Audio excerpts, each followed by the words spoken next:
Hello दोस्तों, स्वागत है आपका एसएससी बीजी ट्यूट्स में।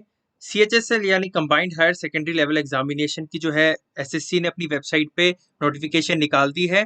इस वीडियो के एंड तक बने रहना, फुल डिटेल वीडियो मिलने वाली है। अगर इस चैनल पे नए हो तो प्लीज सब्सक्राइब कर देना ताकि आपको ऐसी गवर्नमेंट जॉब से related information time to time मिलती रहे।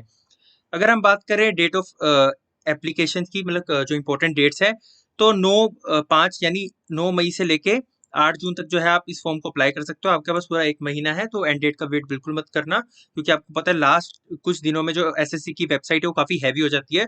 तो इसे पहली फॉर्म को भर लेना। अभी आपके पास ऑलमोस्ट 1 महीना है। अगर हम टेंटेटिव डेट की बात करें टीयर 1 एग्जामिनेशन की, तो इन्होंने बोला अगस्त में आपका जो है टीयर 1 एग्जामिनेशन कंडक्ट करवाया जा सकता है।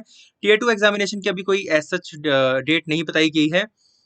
अगर हम पे स्केल की बात करें तो पहले तो बताया था कि कौन कौन सी पोस्ट पे जो है सीएचएसएल रिक्रूटमेंट निकालता है। तो एलडीसी यानी लोड डिवीजन क्लर्क, जेएसए यानी जूनियर सेक्रेटरीट असिस्टेंट, ठीक है, एंड डीओ यानी data entry operator and data entry operator grade ए। तो ये जो 4 पोस्ट रहती है, इन पे जो है सीएचएसएल जो है रिक्रूटमेंट निकालता है, जिसमें एलडीसी और जेएसए होती है लेवल 2 की जॉब, जिसमें आपकी स्टार्टिंग बेसिक पे होती है 19,900। एंड डीओ यानी data entry operator grade A, grade B आपकी grade A and data entry operator आपकी लेवल 4 एंड लेवल 5 की जो है जॉब होती है।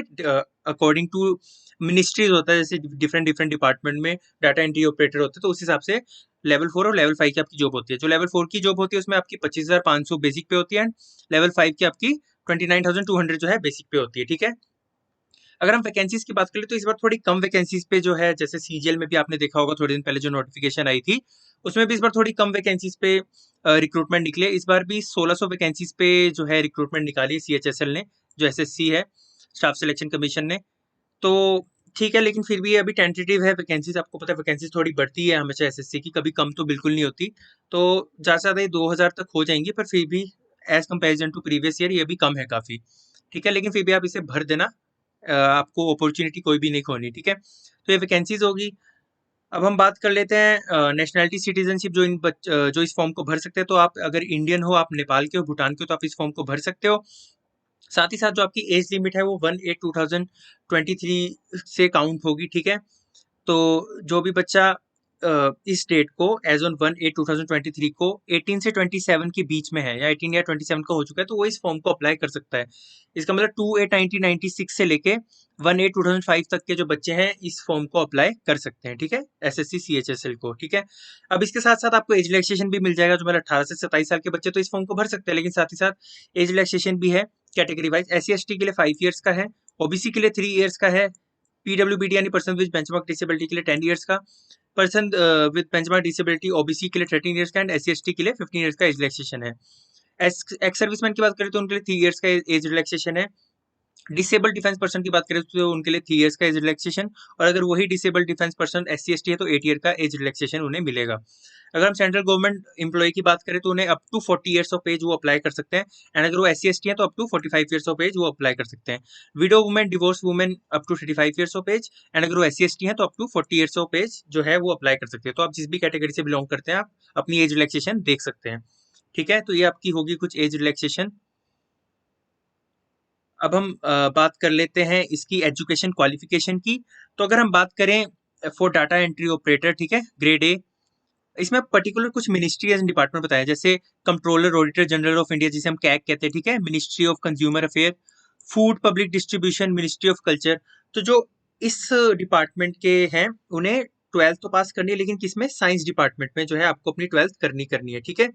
तो आपको ये ध्यान रखना है।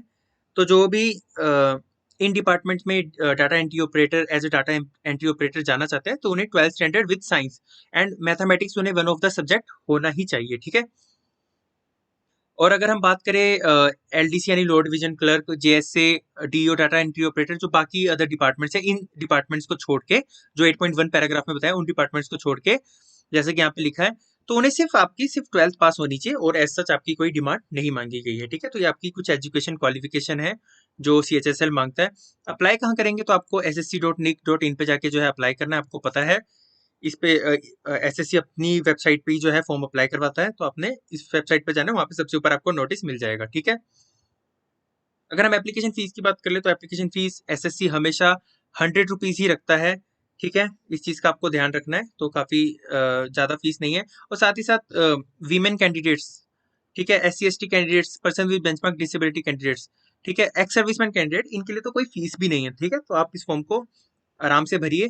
ठीक है, आपकी कोई फीस नहीं है, बिल्कुल भरिए, अपॉर्चुनिटी अच्छी है, बिल्कुल नहीं छोड़नी गवर्नमेंट जॉब की कोई भी अपॉर्चुनिटी। ठीक है, अब हम बात कर ले सेंटर्स ऑफ एग्जामिनेशन की। तो अगर हम इसकी बात करें तो इसकी ऑलमोस्ट पैन इंडिया जो है आप देख सकते हैं एग्जाम सेंटर रहते हैं।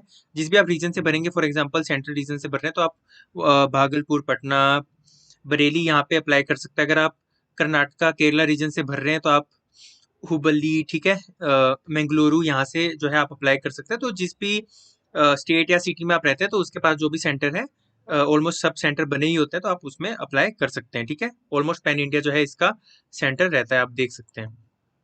अगर हम बात करें स्कीम ऑफ एग्जामिनेशन की, तो आपको पता है पिछले साल से जो है पैटर्न चेंज हो चुके हैं। तो अब सिर्फ टीयर 1 एंड टीयर 2 एग्जामिनेशन ही होते हैं। सीजीएल जैसे सीजीएल में होते हैं वैसे ही सीएचएसएल में भी अब हो चुके हैं। दोनों ही कंप्यूटर बेस्ड टेस्ट होते हैं। अब हम स्कीम ऑफ टीयर 1 एग्जामिनेशन की अगर बात करें तो इसमें आपके 4 सेक्शन आते हैं। ये अभी तक चेंज नहीं हुआ है, ये जैसे पिछले सालों से चलता आ रहा है। इंग्लिश लैंग्वेज, ठीक है, जनरल इंटेलिजेंस, जो आपकी ये रीजनिंग होती है basically, quantitative aptitude, basic arithmetic skills आएंगी इसमें, एंड जनरल अवेयरनेस। ठीक है, इसमें हर सेक्शन आपका 25 क्वेश्चन होंगे एंड हर क्वेश्चन आपका 2-2 मार्क्स का होगा। टोटल आपको कंबाइंड 60 मिनट मिलेंगे, यानी 1 घंटे का आपका पेपर होगा। इसमें 1/4 आपकी नेगेटिव मार्किंग होगी। ठीक है, आपको ध्यान रखना है। एंड आपको एक और चीज ध्यान रखनी है, जो आपका टीयर 1 है ये आपका सिर्फ क्वालिफाइंग इन नेचर है। आपको जैसे कि पता है न्यू पैटर्न के हिसाब से अब जो आपकी मेरिट लिस्ट बनती है वो टीयर 2 एग्जामिनेशन के हिसाब से बनती है। अब टीयर 2 एग्जामिनेशन का भी जो है हम एग्जाम पैटर्न देख लेते हैं। तो टोटल आपका 2 सेशन में एग्जाम होगा, जिसमें आपका सेशन 1 2 घंटे 15 मिनट का होगा एंड सेशन 2 आपका सिर्फ 15 मिनट का होगा। ये डिपेंड करता है आपने कौन कौन सी जो है जो पोस्ट है उसके लिए अप्लाई किया है। तो अगर हम सेक्शन 1 की बात करें, इसमें 2 मॉड्यूल आएंगे आपके, मैथमेटिक्स, रीजनिंग, जो दोनों 30-30 क्वेश्चन आएंगे। हर क्वेश्चन 3-3 मार्क्स का होगा, यानी 180 मार्क्स। 1 घंटा मिलेगा आपको इस सेक्शन को करने को। सेक्शन 2 में आपका आएगा English language and comprehension, 40 question आएंगे एंड जनरल अवेयरनेस आएगी 20 क्वेश्चन। हर क्वेश्चन 3-3 मार्क्स का, तो 180 मार्क्स का हो गया। इसमें भी आपको जो है 1 घंटा मिलेगा आपको फॉर ईच सेक्शन, जैसे कि उसमें लिखा है। अब जो कंप्यूटर नॉलेज मॉड्यूल है ये पता है क्वालिफाइंग इन नेचर है, तो इसमें आपको ये नहीं है कि इसमें कोई मेरिट लिस्ट बनेगी। जो आपका सेक्शन 1 एंड सेक्शन 2 है इसी के बेसिस पे जो है आपकी मेरिट लिस्ट बनेगी। ठीक है, एंड जो कंप्यूटर नॉलेज टेस्ट है ये जस्ट आपका क्वालिफाइंग इन नेचर है। इसमें 15 क्वेश्चन आएंगे, हर क्वेश्चन 3-3 मार्क्स का, 45 मार्क्स का आपका जो है 45 मार्क्स में से आपकी जो है क्वालिफाइंग जो कट ऑफ बनेगी, तो आपको उसे जस्ट क्वालिफाई करना है, इसके मार्क्स आपके नहीं जुड़ेंगे। अब जो सेक्शन 3 है ये मॉड्यूल, सेक्शन 3 का जो मॉड्यूल 2 है ये आपका सेशन 2 में कंडक्ट करवाया जाएगा। इसमें आपका स्किल टेस्ट होगा, जैसे फॉर जो डाटा एंट्री ऑपरेटर्स हैं।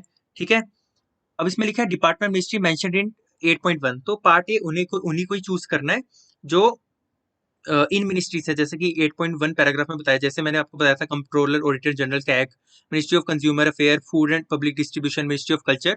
तो जो इस डिपार्टमेंट में अप्लाई करना चाहते हैं एज डीईओ, तो उन्हें पार्ट 1 का जो है स्किल टेस्ट देना पड़ेगा। पार्ट बी उन्हें देना पड़ेगा जो इनके अलावा जो बाकी डिपार्टमेंट्स हैं। ठीक है, उन्हें पार्ट बी देना होगा। और पार्ट सी उनके लिए जो एलडीसी या जेएसए यानी जूनियर सेक्रेटरीट असिस्टेंट पे अप्लाई कर रहे हैं, तो उन्हें पार्ट सी जो है टाइपिंग टेस्ट देना पड़ेगा। अब हम ये देख लेते हैं कि इसमें एग्जैक्टली है क्या। ठीक है, तो अगर हम बात करें पार्ट ए की, तो इसमें आपकी 15,000 कीज डिप्रेशन पर आवर की जो है स्पीड होनी चाहिए। ये उनके लिए जो आपके 8.1 पैराग्राफ में जो मिनिस्ट्रीज आपकी मेंशन की है, जैसे अभी बताया था कैग हो गया, मिनिस्ट्री ऑफ कंज्यूमर अफेयर हो गया, फूड एंड पब्लिक डिस्ट्रीब्यूशन हो गया, मिनिस्ट्री ऑफ कल्चर हो गया। तो जो इन 4 डिपार्टमेंट्स या मिनिस्ट्रीज में अप्लाई करना चाहते हैं तो उन्हें पार्ट ए एग्जाम देना पड़ेगा डाटा एंट्री ऑपरेटर के लिए। एंड जो बाकी अदर मिनिस्ट्रीज हैं उन्हें पार्ट बी का जो है डाटा एंट्री ऑपरेटर का टेस्ट देना पड़ेगा, जिसमें आपकी 8,000 की डिप्रेशन पर आवर की जो है कंप्यूटर स्पीड होनी चाहिए, टाइपिंग स्पीड। ठीक है, डाटा एंट्री स्पीड, तो ये आपको ध्यान रखना है। एंड जो एलटीसी यानी लोअर डिवीजन क्लर्क और जूनियर सेक्रेटरीट असिस्टेंट के लिए अप्लाई कर रहे हैं, तो उन्हें ध्यान रखना उनका एक टाइपिंग टेस्ट होगा, जिसमें उनकी मिनिमम 30 वर्ड पर मिनट की इंग्लिश स्पीड होनी चाहिए या 30 वर्ड पर मिनट की होनी चाहिए हिंदी स्पीड, तो ये आपको ध्यान रखना है। ठीक है, तो ये थी एसएससी सीएचएसएल के बारे में कुछ इंपॉर्टेंट इन्फॉर्मेशन। अगर इस वीडियो के एंड तक बने हुए हो तो प्लीज इस वीडियो को लाइक कर देना, सब्सक्राइब कर देना इस चैनल को एंड शेयर कर देना उन सभी दोस्तों के साथ जो गवर्नमेंट जॉब की तैयारी कर रहे हैं। Thank you.